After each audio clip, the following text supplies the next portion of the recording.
Course వారి పిల్లలు హీరోస్గా ఉన్నారు, వాళ్ళు కూడా ఫ్యూచర్లో డైరెక్టర్ అండ్ రైటర్ కాబోతున్నారు. దాని గురించి కూడా ఆయన అనౌన్స్ చేయబోతున్నారు అనమాట. సో మరి ఆలస్యం చేయకుండా ఇప్పుడు సింగనమల రమేష్ బాబు గారిని వేదిక మీద రాసిందిగా స్వాగతం పలుకుతున్నాము. సో అద్భుతమైన వ్యక్తి, డెఫినెట్గా ఎన్నో సినిమాలకి ఆయన డబ్బులు ఇచ్చి ఆ సినిమాల విజయంలో నిలిచిన వ్యక్తి, ఆ తర్వాత ప్రొడ్యూసర్గా మారి మంచి చిత్రాలు ప్రొడ్యూస్ చేసిన వ్యక్తి.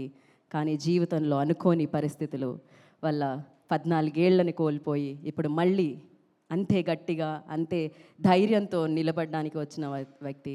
So firstly congratulations. ఎందుకంటే 14 ఏళ్ళ తర్వాత నాకు నిజంగా ఈ ఈవెంట్ చేయాలి అన్నప్పుడు ఫస్ట్ నేను ఆయన ఫోటోని గూగుల్లో సెర్చ్ చేశాను. అప్పటి ఫోటో కనిపించింది నాకు.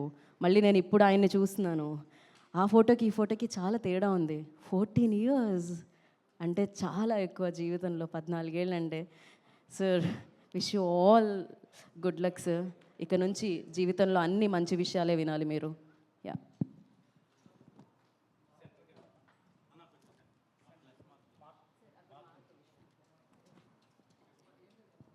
గుడ్ ఆఫ్టర్నూన్ అండి. పనిచేస్తుందా మైకు? కూర్చొని మాట్లాడతారా? వీ హ్యావ్ ఎలాగో Q&A సెషన్ అండి. ఆయన మాట్లాడిన తర్వాత మనం చేయరేద్దాం. గుడ్ ఆఫ్టర్నూన్ అండి. పాత్రికేయ మిత్రులు, సోదరులందరికీ నా నమస్కారాలు. గత 14 సంవత్సరాలుగా మీ అందరికీ నేను దూరంగా ఉన్నాను. ఎందుకు దూరంగా ఉన్నది ఇందాక వీళ్ళందరం చూసాము. భగవంతుడి దయ వల్ల తప్పుడు కేసులు చట్టం ముందు నిలబడవు. తప్పు చేసుకుని తప్పించుకుని తిరగలేడు. నేను ఎటువంటి ఏ తప్పు చేయలేనందువల్ల కోర్టు వారు నిర్దోషిగా నిర్ధారించి నన్ను కేసు నుంచి అక్విటల్ చేశారు. ఇంత మించి నాకు ఎక్కువ మాట్లాడడం రాదండి. Thank you very much. Thank you sir. So మనకి Q&A సెషన్ ఉంది మీడియాతో. ఎస్, చైర్ తీసుకుని కాదు, ఇక్కడే ఉండండి సార్, మీరు వేదిక మీదే ఉండండి. యా, మీరు వేదిక మీద ఉంటే అక్కడ నుంచి క్వశ్చన్లు అడుగుతారు వాళ్ళు. ప్రశ్న చైర్ తీసుకునండి పైకి. కాంట్రవర్సీ లేకుండా క్వశ్చన్స్ అడగండి sir. I will tell sir please. Already ఆయన కాంట్రవర్షియల్ ఈ పెయిన్ నుంచి బయటకు వచ్చారు. I'll stand. లేదండి, SIT. I'll stand, madam. It will take little time అండి. కూర్చోండి, ప్రాబ్లం లేదు. మీరు నిల్చొని కూర్చొని నేను వెళ్తాను సార్, నేను కూడా కూర్చుంటాను. I'll go. Ya sir.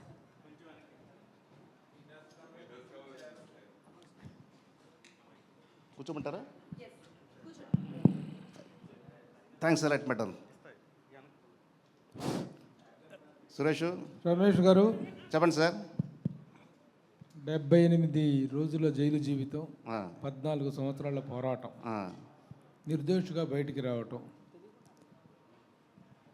ఈ పోరాటం అంతట్లో చేసి మిమ్మల్ని ఇంత ఇబ్బంది పెట్టినటువంటి వాళ్ళ మీద మీరు ఎలాంటి యాక్షన్ తీసుకోబోతున్నారు? మీరు ఎలాంటి న్యాయాన్ని కోరుకుంటున్నారు? నాకు ఎటువంటి కక్ష సాధింపు లేదండి. ఏది ఏమైనా కానీ చట్టపరంగానే పోరాడతా. చావు బతుకు చట్టపరంగానే చేస్తారు. అదే, ఈ చట్టంలో మీకు జరిగిన అన్యాయానికి మరి పోరాటం అనేది ఉండాలి కదా. ఎలా పోరాడబోతున్నారు ఇప్పుడు మరి? పోరాటం అంటే ఏదైనా త్రూ కోర్ట్ ఆఫ్ లా అండి. కోర్టు ద్వారా మళ్ళీ ప్రొసీడ్ అవుతారా మీరు? 100%. వీళ్ళ మీద జరిగిన దాని మీద పరువు నష్టం దావా వేయటం కానీ మీకు జరిగిన దాని మీద న్యాయ పోరాటం చేయటం అనేటువంటిది కంటిన్యూ అవుతుందా? ఫ్యూచర్ కాన్సిక్వెన్సెస్ ఇంకా సో ఫార్ ప్లాన్ చేయలేదు sir. I have to plan sir.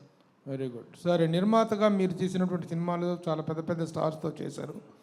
Again ఒక నిర్మాతగా, ఒక ఫైనాన్సర్గా ఎలాంటి మళ్ళీ కమ్బ్యాక్ అనేటువంటిది ఉండబోతుంది? సార్, బేసిక్గా I'm a film financier. Because of my passion I turn to film producer. Financial ఉన్నప్పుడు నేను చూసిన ఎక్స్పీరియన్స్ ఒకటండి, ప్రొడ్యూసర్గా చూసే ఎక్స్పీరియన్స్ ఇంకోటండి. But both are, cinema is a mother. Cinema నా తల్లి లాంటిది అనుకుంటా. సో అందువల్ల డెఫినెట్గా నేను అదే ఫీల్డ్లో ఉంటానండి, ఎక్కడికి పోను. నాకు 2 పిల్లలు, 2 అబ్బాయిలు. 2 అబ్బాయిలు కూడా 2 హీరోలకు చేశారు. 2 సినిమాల్లో హిట్లు అయినాయి. హిట్లు అయిన తర్వాత వాళ్ళ ప్యాషన్ వచ్చి they want to became a writer and director.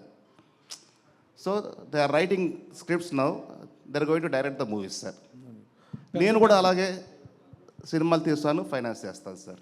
పెద్ద పెద్ద హీరోలు మీ సినిమాల్లో యాక్ట్ చేశారు, చాలా పెద్ద స్టార్స్ చేశారు. ఈ కష్టకాలంలో, ఈ 14 సంవత్సరాల పోరాటంలో మీ వెనక మేము ఉన్నామని నిలబడిన వాళ్ళు ఉన్నారా? అసలు మీ మీద కేసు వేసిన వాళ్ళు ఇండస్ట్రీకి సంబంధించిన వాళ్ళ, బయట వాళ్ళ? బయట వాళ్ళు వేశారు సార్, సినిమాకి సంబంధం వాళ్ళు కాదు. కానీ సారీ టు సే సార్, ఏ ఒక్క సపోర్ట్ లేదు. కనీసం ఏ ఒక్క phone, Ramesh how are you, బాగున్నావు, ఎలా ఉన్నావా, వాట్ యూజ్ ప్రాబ్లం అని పాపానికి పోలేదు సార్ ఎవరు కూడా. నేను ఒక పర్సన్ అని చెప్పను, ఏ పర్సన్ లేదు సార్. రమేష్ గారు, సార్ రమేష్ గారు, మీ కేసుల గురించి ఆల్రెడీ కోర్టు ఎక్విట్ చేసింది కాబట్టి ఇప్పుడు మాట్లాడడానికి ఏం లేదు. మీ లైఫ్లో ఒక ఫైనాన్షియల్గా స్టార్ట్ అయ్యి చాలా పెద్ద పెద్ద సంస్థలన్నిటికీ అప్పట్లో సారీ, వన్ బ్రేక్ సార్. నేను కాదు సార్, మా father basically, my father is a film financiers okay from 1975. ఆయన దారిలో నేను వచ్చాను సార్. అవునండి, అవును. సో అంతా బాగా జరుగుతున్నప్పుడు మీ లైఫ్లో ఫస్ట్ పెద్ద కుదుపు ఏంటంటే కొమరంపులి, కలేజా. కుదుపు అంటే ఎలా సార్? అంటే ఆ రెండు సినిమాలు చాలా ఎక్కువ డిలే అవ్వడం, ఎక్కువ కాస్ట్ ఆఫ్ ప్రొడక్షన్ ఎక్కువ అవడం, ఆ తర్వాత ఆ సినిమా రిజల్ట్ కూడా నెగిటివ్గా రావడం, రెండు సినిమాలు కూడా. అసలు ఆ సినిమాలు అంత డిలే అవ్వడానికి కారణం ఏంటి? ఎంత నష్టపోయారు? ఆ రెండు సినిమాల మీద ఎంత నష్టపోయారు? ఆ తర్వాత ఆ హీరోల నుంచి వచ్చిన సపోర్ట్ ఏంటి? అంటే లాస్ అయితే జనరల్గా హీరోల సపోర్ట్ ఉంటుంది కదా, అటువంటిది ఏదైనా సపోర్ట్ దొరికిందా మీకు? సార్, ఏదైనా ఒక సినిమా ప్రొడక్షన్ అనేది ఈ రోజుల్లో, అంటే ఒక రాజమౌళి సినిమా, శంకర్ సినిమా 3 ఏళ్ళు 4 ఏళ్ళు అలా పడుతుంటుంది. మొన్న రీసెంట్గా పుష్పట్టు, అది 3 ఏళ్ళు చేశారు. అని ఆ రోజు నేను చేసిన రోజుల్లో 3 ఏళ్ళ సినిమా అనేది లేదు సార్. ఆ రోజుకి కొమరంపులి కానీ, కలేజ కానీ, పోకిరి కానీ, ఇంకోటి కానీ, ఏదైనా కానీ 6 months 9 months ఆర్ 1 year ఇదే సార్. కానీ దురదృష్టం, బ్యాడ్ లక్ ఏమంటే, ఇట్స్ మై ఫేట్, 3 సంవత్సరాలు పట్టింది సార్. 3 సంవత్సరాలు అంటే మెయింటెనెన్స్ ఎంత ఉంటుంది అనేది ఒక ప్రొడ్యూసర్కి తెలుస్తుంది సార్. ఎవ్రీథింగ్ రన్ చేయాలి కదా సార్, ఆఫీస్ రన్ చేయాలి, శాలరీస్ రన్ చేయాలి, ఇంట్రెస్ట్ రన్ చేయాలి, అన్నీ పెరిగిపోతాయి కదా. సో ఇంకో క్వశ్చన్ మీరు ఏమన్నారంటే, నాకు 2 సినిమాల్లో కూడా 100 కోట్ల నష్టం వచ్చింది సార్. ఇంకో క్వశ్చన్ అడిగా నేను మర్చిపోయాను సార్, గుర్తురాదు. అదే హీరోలు ఏమైనా సపోర్ట్ చేశారు? ఎటువంటి సపోర్ట్ లేదు. కనీసం అయ్యో పాప అని చెప్పిన పాపానికి కూడా పోలేదు సార్. సరే, ఎందుకు అంత డిలే అయ్యింది? బ్యాడ్ లక్ అన్నారో, అసలు ఏ కారణం? బ్యాడ్ లక్ అంటే సార్, కొమరంపులి తీస్తున్నప్పుడు పవన్ కళ్యాణ్ గారు ప్రజారాజ్యం పార్టీ పెట్టుకున్నారండి ఆయన. ఓకే. సో దానివల్ల ఎంతో కొంత కొద్దిగా డిలే అయ్యింది. అది వన్ ఆఫ్ ది రీజన్ చెప్పొచ్చు. So many reasons. అలాగే కలేజ్లో కూడా సో మెనీ రీజన్స్ అండి. రమేష్ బాబు గారు, సార్ ఇక్కడ సార్ ఎక్కడండి? సార్, అంటే మీరు ఇందాక మీ ఏవిలో చూస్తే అంటే కటకటాల వెనక్కి వెళ్ళారు, కడిగిన ముత్యంలా బయటకు వచ్చారు. యాక్చువల్గా మీరు ఇంతకు ముందు చేసిన సినిమాలన్నీ కూడా పెద్ద పెద్ద సినిమాలు, రెండు అంటే ఫైనాన్షియల్గా చేసిన చిన్న సినిమాలు చేశాను, పెద్ద సినిమాలు చేశాను. సినిమాలు అంటే మాకు గుర్తుండే ఈ రెండో ఎక్కువ గుర్తున్నాయి కాబట్టి ఇప్పుడు మళ్ళీ బేబీ స్టెప్స్ మళ్ళీ స్టార్ట్ చేసినట్టే కదా ఫస్ట్ నుంచి. అవునండి. సో మరి డైరెక్ట్గా మళ్ళీ పెద్ద సినిమాలకి వెళ్తారా, లేదంటే కంటెంట్ ఓరియంటెడ్ సినిమాలు రాబోతున్నారా? ఎలాంటి సినిమాలు ప్రొడ్యూస్ చేయాలనేది మీ నెక్స్ట్ గోల్? నాకు బేసిక్గా నేను ఇన్ఫ్లుయెన్స్ అయింది త్రివిక్రమరావు గారు, దేవి వరప్రసాద్ గారు. వాళ్ళు పెద్ద సినిమాలు చేసేవాళ్ళు. నాకు సినిమా అంటే ప్యాషన్, చిన్నప్పటి నుంచి పిచ్చ ప్రేమ. ఫైనాన్షియల్గా వచ్చానండి నేను. అండర్ కరెంట్లో సినిమా ప్యాషన్ అని దానివల్లనే టర్న్ అయ్యాను ఈ ప్రొడ్యూసర్ చూడడం వల్ల. దేర్ ఆల్ నాకు ఫ్రెండ్స్, నాకు ఫాదర్స్ లాగా అందరూ కూడా. ఇంకోటి ఏదో అడిగారండి. మీరు నెక్స్ట్ చేసి పెద్ద సినిమాకి వెళ్ళబోతున్నారా డైరెక్ట్గా, లేదంటే కనుక కంటెంట్ ఓరియంటెడ్గా చిన్న చిన్న? ఫస్ట్ నేను అనుకోవడం కంటెంట్ ఓరియంటెడ్ అనుకుంటున్నాను సార్. అది ఉంది బేసిక్గా, పెద్ద సినిమాలు బేసిక్గా ఉన్నాయి సార్. రెండు ఉంది. ఆశ ఏది చావలే. అయితే 14 సంవత్సరాలు ఇంత గ్యాప్ వచ్చినా కూడా నేను వేరే ప్రపంచంలో ఉన్నా, చట్ట ప్రపంచంలో ఉన్నా. అయినా కూడా ప్రతిరోజు నిత్యం సినిమా గురించి ఆలోచించేవాడిని, ప్రతిరోజు నిత్యం సురేష్ గుర్తొచ్చేవాడు. అయితే 14 సంవత్సరాలు తర్వాత ఇప్పుడు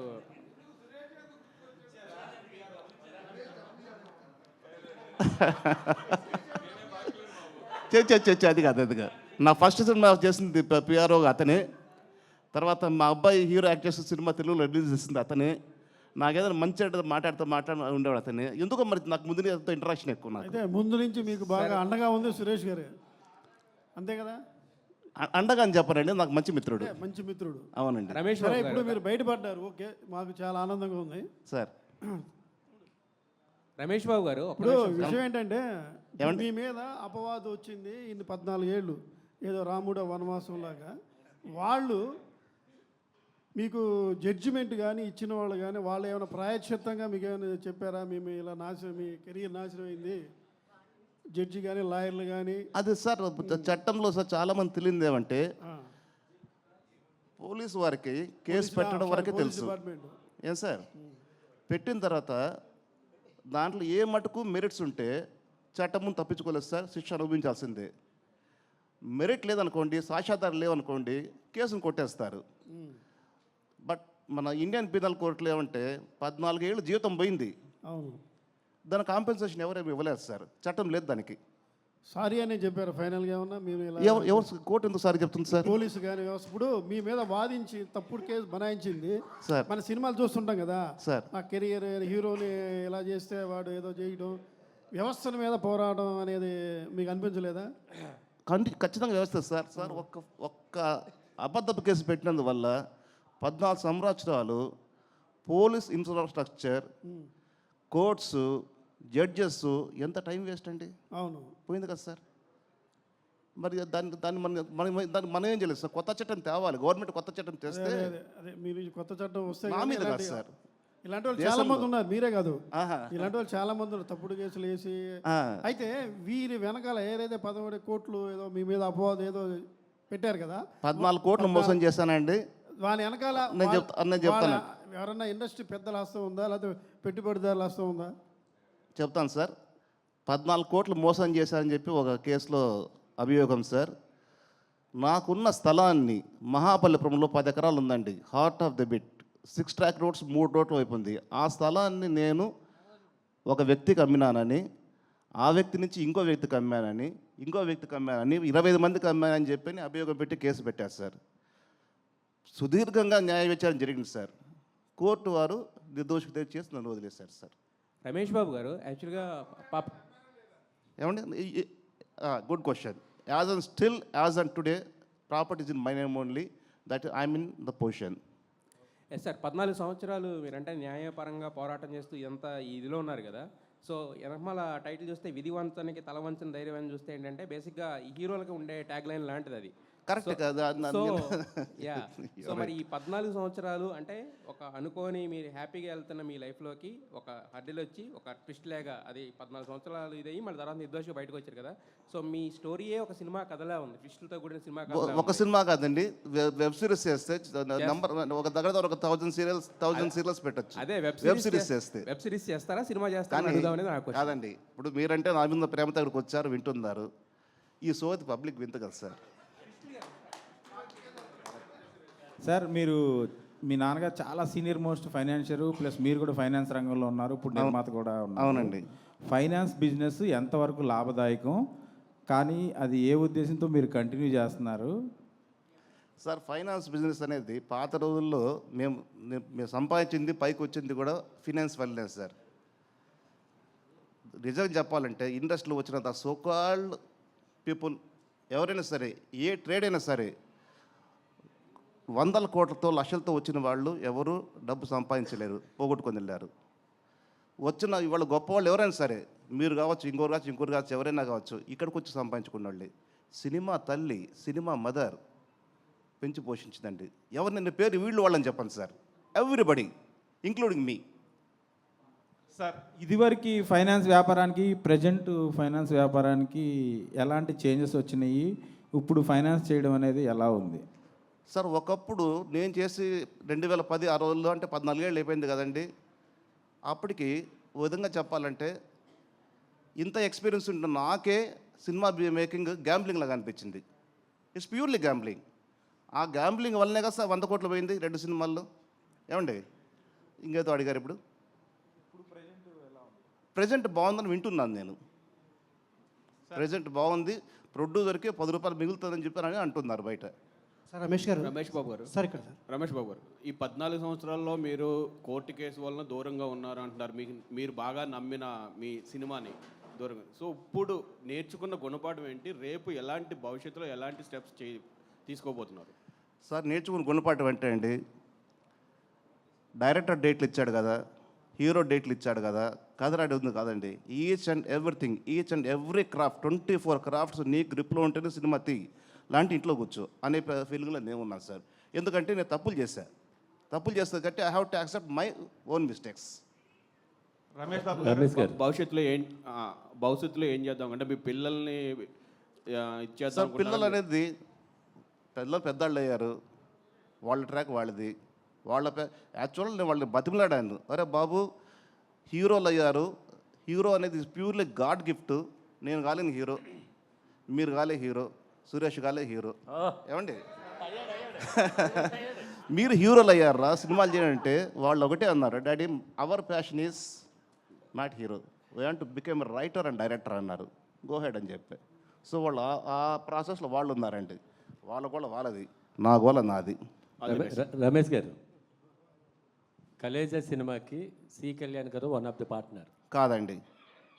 మధ్యలో అయినా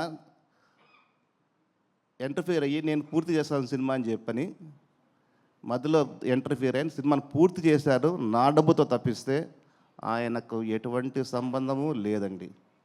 మీ కష్టాల్లో ఉన్నప్పుడు ఆయన సపోర్ట్ ఏమైనా ఉందండి? కష్టాల్లో ఉన్నప్పుడు నాకు ఒక భగవంతుడి సపోర్ట్ ఉన్నాడు సార్. సార్ సార్ రమేష్ గారు 14 ఏళ్ల తర్వాత ఎక్స్క్యూజ్ మీ రమేష్ గారు సార్ రమేష్ గారు మరొక క్వశ్చన్ అండి. మీరు అప్పటికే పెద్ద ఫైనాన్షియర్ కదా, మీరు జైలుకి వెళ్ళేటప్పటికి మీకు చాలామంది డబ్బులు ఇవ్వాల్సి వచ్చు, ప్రొడ్యూసర్లు ఉంటారు, వాళ్ళందరూ ఇచ్చారా ఎగ్గొట్టేశారా? నేను ఎక్కడ కాంట్రవర్సీ క్వశ్చన్స్ వద్దన్నా కదండి. కాదు సార్, అప్పటికి అంటే ఈయన వెళ్ళాడు కదా ఇంకా అడగడలే అని చెప్పి చాలామంది అలా కొన్ని జరిగినాయి సార్. వాళ్ళ పేర్లు ఏం చెప్పొద్దు కానండి, ఉన్నది సార్. సార్ రమేష్ గారు ఇక్కడ సార్. సార్ ఎదురు సార్ ఆపోజిట్ ఎక్కడ కనపట్లేదండి. సార్ సార్ మీరు ఇంతకుముందు సినిమా అంటే ఒక గ్యామ్లింగ్ అని మీరే చెప్పారు.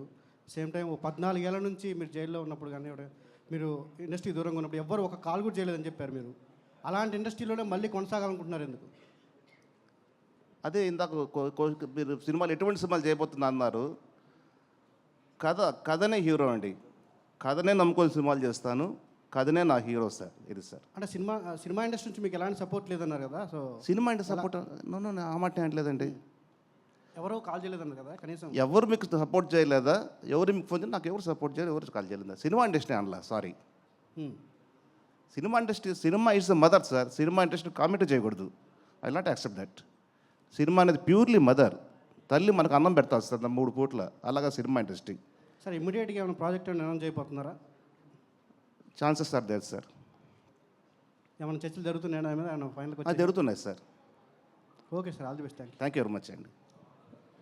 సార్ మీరు సినిమాలు నిర్మాణం చేసిన టైంలో అంటే కొంతమంది సినిమాకి సంబంధం లేని వాళ్ళు అంటే కొన్ని అసాంఘికపరమైన కార్యక్రమాలు కూడా అంటే ఆ టైంలో జరిగాయి సార్. అంటే మీ సినిమా రిలీజ్ టైము ఇన్వాల్వ్ అవ్వడం వల్ల అంటే వాళ్ళ అంటే తెలుసో తెలియక వాళ్ళ పరంగా ఏమన్నా మీ కేసులో? సార్ వాస్తవంగా ఏదో ఒక చోట ఏదో ఒక ఇన్సిడెంట్ జరిగితే ఆ ఇన్సిడెంట్ తీసుకొచ్చి ఈ తప్పుడు కేసులో దాన్ని బనాయించి అదిగో పులి ఇదిగో భూతం అని చూపించి కేసు పెట్టారు. అందువల్లనే సెన్సేషనల్ అయింది. అందువల్లనే 14 ఏళ్ళు కోర్టు విచారణ జరిగింది. అందువల్లనే 75 రోజులు జైల్లో కూర్చున్నాను. తీరా చూస్తే ఏమీ లేదండి సార్. అక్కడ నథింగ్ ఇస్ దేర్ సార్. ఇది ఆ రోజు అనుకున్నారు రమేష్ బాబుకి తిరిగి రాడు, మొత్తం జైలు జీవితం అన్నారు. ఇవాళ మీ అందరి ముందు కూర్చున్నా కదా సార్. అంటే కాకతాళీయంగా జరిగిందో లేకపోతే అది ఎలా తెలియదు సార్. సేమ్ మీరెలా అయితే బయటకు వచ్చారో అంటే ఆ కేసులో ఉన్న పర్సన్ కూడా రీసెంట్గా బయటకు వచ్చి ఆయన కూడా సంబంధం లేదు సార్. అదే చెప్తున్నా కదా సార్. ఎక్కడో భూతము దయ్యము పిశాచి అంటే దాన్ని తీసుకొచ్చి దానికి ఇది లింక్ పెట్టి ఉన్నది లేనిది ఉన్నది చేసి పెద్ద చేస్తారు సార్. అంటే సార్ అప్పట్లో ఒక వార్త ఎక్కువ వైరల్ అయిపోయింది. ఓపెన్ అడగండి సార్. మీకు మద్దెల చెరువు సూరి గారికి భాను గారికి సంబంధాలు ఉన్నాయి, అందుకే సింగమల రమేష్ని అరెస్ట్ చేశారని చెప్పి అప్పట్లో ఓ టాక్ అయితే నడిచింది వాళ్ళు. సార్ మద్దెల సూరి సొంత ఊరు, నా ఊరు ఒకటే ఊరు. మద్దెల చెరువు సూరి వాళ్ళ నాన్నగారు మా నాన్నగారు క్లాస్మేట్స్. ఒకటే ఊరు, వాళ్ళ పరిచయం లేకుండా ఎలా ఉంటుంది సార్? అదే క్లారిటీ కోసం అంటే ఈ కేసు దానివల్ల అది చాలామంది పరిచయం ఉంటారు. మా సొంత ఊరు వాడు సార్. ఇప్పుడు ఎలా చెప్పాలి? 13 ఏళ్ళ కింద 15 ఏళ్ళ కింద సురేష్ నాకు సహాయం చేశాడు. ఈరోజు సురేష్ పేరు నేను చెప్పుకుంటా. చూసారా, సురేష్ వదలట్లేదు నేను. ఏమండి అది సురేష్ అడగ. సురేష్ నీకు పరిచయమా? సూరి నాకు అసలు పరిచయం లేదు. నాకు మీకు తప్ప ఎవరో తెలియదు నాకు. ఇప్పుడు సరే, మనకి ఒక జన్మ దేవుడు ఎలాగ పుట్టిస్తాడో దేవుడికి తెలుసు. ప్లస్ ఇదంతా ఒకటి రాసి పెట్టుంటే ఎలా రాసి పెట్టుంటే అలా జరుగుతుంది అనుకుంటాం కదా. ఒక్క నిమిషం సురేష్ బాబు. ఏది జరగాల అది జరిగి తీరుద్ది. నువ్వు తల కింద తపస్సు చేసిన ఆగదు, నీకు ఇది జరగాల జరుగుతుంది, యూ హ్యావ్ టు ఫేస్. ఆ ఫేస్ చేసేదే 14 ఏళ్ళు నేను ఫేస్ చేసింది.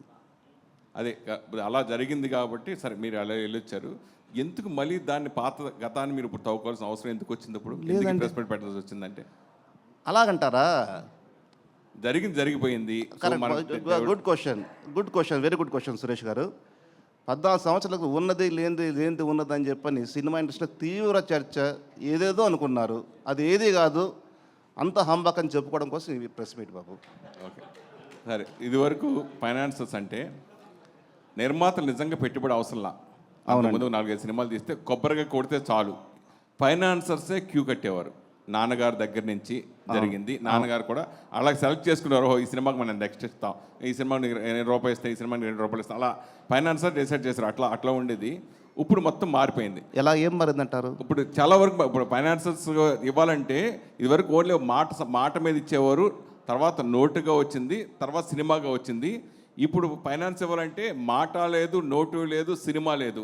నీకు ల్యాండ్ ఏదైనా ఉంటే లేదా కొలాటరల్ ఉంటే అవి పెట్టుకునే మాత్రం ఇస్తున్నా. సినిమాని నమ్మి ఎవరు ఫైనాన్స్ చేయట్లా. లేదు చాలా తక్కువ మంది అంటే ఇప్పుడు జరుగుతుంది. అంటే పెద్ద సినిమాల వరకు ఓకే, పెద్ద స్టార్స్ వరకు, మిగతా సినిమాల వరకు ఏది అసలు అవకాశం లేదు. ఇదివరకు చిన్న సినిమాకు కూడా నిర్మాత మీద నమ్మకంతో మాట మీదో నోటు మీదో సినిమా మీద ఇచ్చేవారు. ఇప్పుడు అంత మారిపోయింది కదా. ఈ సిచ్యువేషన్లో మళ్ళీ ఫైనాన్స్ మారిన మాట వాస్తవం సురేష్ బాబు గారు. నేను సురేష్ వర్మ, మీరు డైరెక్టర్ పేరు తెలుసు, నాకు మంచి మిత్రుడు. శంభు అని సినిమా తీశాడు. ఆ రోజుల్లో 25 lakhs ఇచ్చాను నేను, నాకు అనా పైసా కట్టలే. అతని దగ్గర లేదు, పరిస్థితి బాగలేదు. మరి ఓకే డన్, థ్యాంక్ యూ, కట్టలేనన్నా అన్నాడు, ఓకే అన్నాను. ఈరోజు మీరు అన్నట్టు పెద్ద సినిమాలకి నోటి మాట చాలు, పత్రం కూడా అవసరం లే, డబ్బులు ఇచ్చేస్తారు. ఇక పెద్ద సినిమాలు అంటే వాళ్ళకేంటి, గ్యారంటీగా సినిమా రిలీజ్ అవుతుంది, ఆ రిలీజ్కి డబ్బులు ఖచ్చితంగా వస్తాయి అనే ధైర్యంతో చేస్తారు. అది పెద్ద సినిమా. ఇంకా చిన్న సినిమాలు అనుకోండి, రిలీజ్ అవ్వకపోతే డబ్బు పోద్ది కదా, ఫైనాన్షియల్ డబ్బు. అంటే నేను అలా చేయలేదండి. అందుకు నాకు ఆ ప్రాపర్టీ ఇస్తారు, ఏ ప్రాపర్టీ ఇస్తారు అడుగుతున్నారేమో నేను అనుకుంటున్నాను. మీరు అడిగిన ప్రశ్నకు సమాధానం అది. నేను ఎప్పుడు అలా చేయలేదు సార్. అదే ఇదివరకు మీరు ఫైనాన్స్ చేసినప్పుడు కానీ నాన్నగారు ఫైనాన్స్ అప్పుడు వేరు ఇప్పుడు వేరు. ఇప్పుడు ఏంటంటే 100 కోట్లు. ఇప్పుడు ఇదివరకు అయితే ఇప్పుడు మీరు సపోజ్ అప్పుడంటే నాకు తెలిసి ఒక పవన్ కళ్యాణ్ సినిమా అంటే 10 కోట్లు. అవును, ఇది 2010 నేను చేసినంత వరకు కూడా. మహేష్ బాబు అంటే 10-12 కోట్లు. ఇవాళ 200 కోట్లు 300 కోట్లు ఫైనాన్స్, సంబంధం లేకుండా పోయిందండి. కానీ ఇది ఈరోజు కూడా చెప్తానండి, ఇట్స్ ప్యూర్లీ గ్యాంబ్లింగ్. ఏదైనా ఏ బిజినెస్ అయినా గ్యాంబ్లింగే కదా. ఇది గ్యాంబ్లింగ్ అండి. గ్యాంబ్లింగ్ ఇది రెండో ఒకటి. ఈ టైంలో నేను ఫైనాన్స్ చేస్తానని మళ్ళీ మీరు ప్రొడక్షన్ రావడని ఆ కోరిక దాంతవరకు కరెక్ట్ అనుకుంటున్నారు సార్? పాములు పట్టేవాడు పాము కాటేస్తుందని తెలుసు, వాడు వేట పొగ తప్పదు, పోతాడు, కాటేస్తే మందు పూసుకుంటాడు, మళ్ళీ ఇంటికి వస్తాడు. వ్యాపారం అది కదా సార్. సురేష్ నాకు ఫైనాన్స్ చేస్తాడేమో తెలియదు మరి. రమేష్ గారు ఇక్కడ చెప్పండి సార్. మీరు ఎన్నో శుక్రవారం సినిమాలు రిలీజ్ అవ్వడానికి చాలా హెల్ప్ చేశారు. ఏమండి ఇంకోసారి గట్టిగా చెప్పరా? ఎన్నో శుక్రవారాలకి సినిమాలు రిలీజ్ అవ్వడానికి మీరు కీలక పాత్ర పోషించారు మీ ఫైనాన్స్ దాంతో. సో మీ రిజల్ట్ కూడా శుక్రవారం వచ్చింది, జనవరి 31. సో నెక్స్ట్ ఫ్రైడేస్ నుంచి ఎప్పటి నుంచి అన్నా ఇప్పుడు మీ నెక్స్ట్ ఫ్యూచర్ ఏంటి అని చాలామంది అడిగారు. మీరు కొన్ని సినిమాలు అనౌన్స్ చేస్తా అని చెప్పి కూడా చెప్పారు. అయితే ఇప్పుడు ప్రజెంట్ సినిమా మీరు అన్నట్టు ప్రొడక్షన్లోనే చాలా మార్పులు వచ్చాయి. ఇప్పుడు మీ అబ్బాయిలు మీరు రైటర్ అండ్ డైరెక్టర్స్గా ఇంట్రడ్యూస్ చేయాలనుకున్నా కూడా ఫిలిం మేకింగ్ ప్రాసెస్ కానీ నేను మేక్ చేయాలండి, నేనైనా మేక్ చేయొచ్చు, వాళ్ళు బయట ప్రొడ్యూసర్ చేసుకోవచ్చు. అది so far not decided. But మీరు ఇప్పుడు తీసుకునే జాగ్రత్తలు ఏమిటి ప్రజెంట్ సినారియోలో? అట్ ద సేమ్ టైం మీరు ఇన్నాళ్ళు ఈ 14 ఏళ్ళు దూరంగా ఉన్నారు, ఎంత ఓకే ఫైన్, ఇప్పుడు మీరు బయటకు వచ్చారు. దీని తర్వాత నుంచి మీ నెక్స్ట్ ప్రాసెస్ ఎలా ఉంటుంది? తీసుకొని జాగ్రత్తలు ఏమిటా సార్? ఇందాక కూడా చెప్పాను, కథే సినిమాకి hero sir. First location hunting దగ్గర నుంచి ప్రతిదీ ప్రొడ్యూసర్ క్షుణ్ణంగా ఇన్వాల్వ్మెంట్ ఉండాలి. నాకు తెలిసి ఇవాళ ప్రొడ్యూసర్లు లేదు, నేను కూడా లేదు, ఉన్నవాళ్ళు కూడా అంతగా లేరు అనుకుంటున్నా. ప్రొడ్యూసర్ అన్న పాత రోజుల్లో ఓల్డెన్ డేస్లో I think 35-40 years before morning 6 o'clock మొత్తం యూనిట్ వస్తే అతను చైర్లో కూర్చునేవాడు. అలా ఉండి చేయగలిగితే సినిమా చేయాలి సార్. నేను అలాగే చేస్తా, భవిష్యత్తులో చేస్తా, లేకపోతే సినిమాలు నేను చేయను సార్. ఎందుకంటే దెబ్బతిన్న ప్రాణం సార్, కొత్త దెబ్బలు తినే ఓపిక నాకు లేదు సార్. రమేష్ గారు రమేష్ గారు సార్. రమేష్ గారు, అంటే మీరు కష్టాల్లో ఉన్నప్పుడు ఇండస్ట్రీ నుంచి ఒక ఫోన్ కాల్ లేదు, ఒక భరోసా లేదన్నారు. సో ఇప్పుడు మళ్ళీ కంబ్యాక్ వచ్చారు. మరి ఇండస్ట్రీ నుంచి ఎట్లాంటి భరోసా ఇండస్ట్రీ ఉంటుంది? నుంచి అనలేదు సార్, నేను ఇండస్ట్రీ నుంచి అనలే.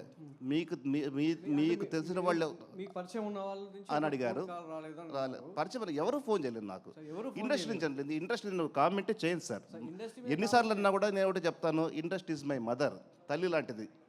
ఇండస్ట్రీని కామెంటే చేయకూడదు. ఇంతమందిని పోషిస్తుంది కదా సార్. మళ్ళీ అలాంటి మా మదర్ నిన్ను అక్కడే చేర్చుకుంటుంది అనుకుంటారు. ఎందుకంటే కష్టాల్లో ఉన్నప్పుడు ఎన్నో ఆటుపోట్లు అధిగమించారు. ఇప్పుడు ఎంతో కొంత మళ్ళీ ఆర్థికంగా నిలదొక్కుకోవడానికి మళ్ళీ వచ్చారు. మరి ఎట్లాంటి ప్రోత్సాహం మీకు లభిస్తుంది అనేది మీ ఆశాభావం? 200% తల్లి సార్. తల్లి ఖచ్చితంగా దగ్గర తీసుకుంటుంది సార్. తల్లి కాదని చెప్పేదని చెప్పండి. మదర్ తల్లి ప్రేమ చెప్పండి సార్. రమేష్ గారు, అమ్మా. హాయ్, దిస్ ఇస్ రాణి అండి. అమ్మా. సార్, 14 సంవత్సరాలు అంటే నాట్ అన్ ఈజీ థింగ్. అమ్మా. ఒక జీవితకాలమే కోల్పోయినట్లు. కానీ మీరు ఈ 14 సంవత్సరాల్లో చాలా చూసుంటారు. బయట నుంచి ఎన్ని వస్తున్నా కానీ అవి తట్టుకోవాలి. వాటిని తట్టుకుంటూనే ఫ్యామిలీని కూడా మేనేజ్ చేస్తూ వాళ్ళకి ధైర్యం ఇస్తూ ఉండాలి. సో మీరు ఈ సిచ్యువేషన్స్ని ఎలా తట్టుకోగలిగారు? సో వాళ్ళకి ఎలా ధైర్యం చెప్పగలిగారు? కేవలం భగవంతుడి మీద భారం వేయడం, మనోధైర్యంగా ఉండడమేనమ్మా, వేరేం లేదు. ప్రతిదీ కూడా ఆచితూచి ఆలోచించి పనిచేయాలి. ఒళ్ళు దగ్గర పెట్టుకొని పనిచేయాలి. అదమ్మా. సార్ రమేష్ గారు ఇక్కడ సార్. సార్ ఇప్పుడు మీరేంటి అని అంటే మీ జీవితం అనేది ఒక పుస్తకం సార్. అంటే ఎన్నో రకాలుగా అన్ని రకాలుగా అనుభవించారనమాట. ఎన్నో చూశారు, ఎన్నో అవకతవకలు ఎదుర్కొన్నారు సార్. అసలు ఒక మనిషి, సాధారణ మనిషి సినిమా ఇండస్ట్రీలో చూడని పరిస్థితి నేను చూశానండి. Okay sir. What is meant by life అంటే ఏం చెప్తారు sir? Me what is meant by life అంటే ఏం చెప్తారు? అర్థం కాలండి. జీవితం అంటే ఏంటి అని అంటే ఏం చెప్తారు? జీవితం అంటే ఏముంది సార్? జీవితం అంటే జీవితం సార్, అంతే. అంటే మీ ఉద్దేశంలో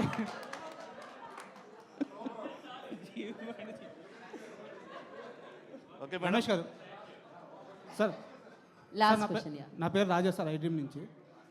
సార్, మీ జీవితంలో జరిగింది ఏదో జరిగిపోయింది, చాలా కష్టపడి మీరు బయటకు వచ్చేసారు. సో దాని గురించి కామెంట్ చేయట్లేదు.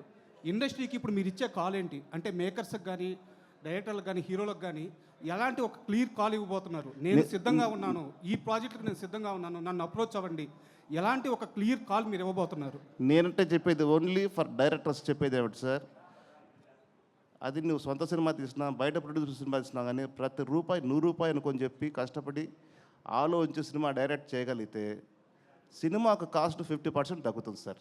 అది నా ఎక్స్పీరియన్స్ సార్. మిమ్మల్ని అప్రోచ్ అయ్యే మేకర్స్కి, అంటే మిమ్మల్ని ఎవరైనా మేకర్స్ అప్రోచ్ అవ్వాలంటే మీరు ఎలా రెడీగా ఉన్నాను, నేను ఈ ప్రాజెక్టులకు రెడీగా ఉన్నాను అని ఏం చెప్తారో అంటున్నాను. కదా సార్, ఫస్ట్ మంచి కథ ఉంటే మిమ్మల్ని అప్రోచ్ అవ్వచ్చు. అంతే sir. Sir Ramesh, next projects ఏమన్నా ఇప్పటికి ఫైనల్ అయి ఉన్నాయి సార్? సోఫర్ మా పిల్లలు నాలుగు రెడీ అయినాయి సార్. బయట కూడా వింటున్నాను. ఓకే, మీకు తెలియదు ఉంది, ఏది జరగక ముందని మనం చెప్పలేం కదా సార్. జరగాల్సిందే జరుగుతుంది అన్నమాట. All the best sir. Thank you very much sir. Sir Ramesh గారు, లాస్ట్ క్వశ్చన్ సార్. సార్ నమస్తే. నమస్తే సార్. సార్, ఇందాక మాట్లాడుతూ బడ్జెట్ విషయం గురించి కూడా మీరు టచ్ చేశారు. అంటే ఇదివరకు బడ్జెట్, ఇప్పుడు బడ్జెట్ చాలా పెరిగిపోయిందని చెప్పి. బట్ మీ అప్కమింగ్ మూవీస్కి ఏమన్నా బడ్జెట్ లిమిట్ పెట్టుకున్నారా? ఇంతలోనే మన సినిమా సార్ చేయాలి? నేను చెప్తాను సార్. బడ్జెట్ అనేది జాగ్రత్తగా ప్లాన్ చేసి ఇల్లు కట్టాలనుకుంటారు సార్. మీకు ఒక స్థలం ఉంటుంది, ఇంతలో కట్టాలనుకుంటారు, అది ప్లాన్. అది ఒక విధంగా అది మీ చేతుల్లో ఉంది, సినిమా మన చేతుల్లో లేదు. అది sir. Thank you sir. Thank you media for your questions. Thank you so much. Thank you very much. So అందరికీ నమస్కారం అండి. థ్యాంక్ యూ రమేష్ బాబు గారు. Thank you so much. ఏదైనా తప్పు మాట్లాడంటే కైండ్లీ అపాలజీ మీ. లేదండి, మీరు మీ జీవితం నుంచి వచ్చిన అనుభవంతో కూడిన ఆన్సర్స్ ఇచ్చారు కాబట్టి అసలు ఎలాంటి తప్పు కాదు. So thank you so much. And మీరు బెస్ట్ని చూశారు, వర్స్ట్ని చూశారు, ఇప్పుడు స్ట్రాంగ్గా నిలబడతారు. అండ్ ఇక్కడ నుంచి అంతా మీకు మంచి జరగాలి మనస్ఫూర్తిగా. Thanks for your blessings ma'am. Thank you so much. And thank you media for your support. Thank you media everybody. మరొక ప్రెస్ మీట్ లో కలుసుకుందాం మనం. రమేష్ బాబు ప్రెస్ మీట్ లో కలుసుకుందామండి. సినిమా ఈవెంట్ లో కలుసుకుందాం. yes అండి. థ్యాంక్ యూ అండి. థ్యాంక్ యూ అండి.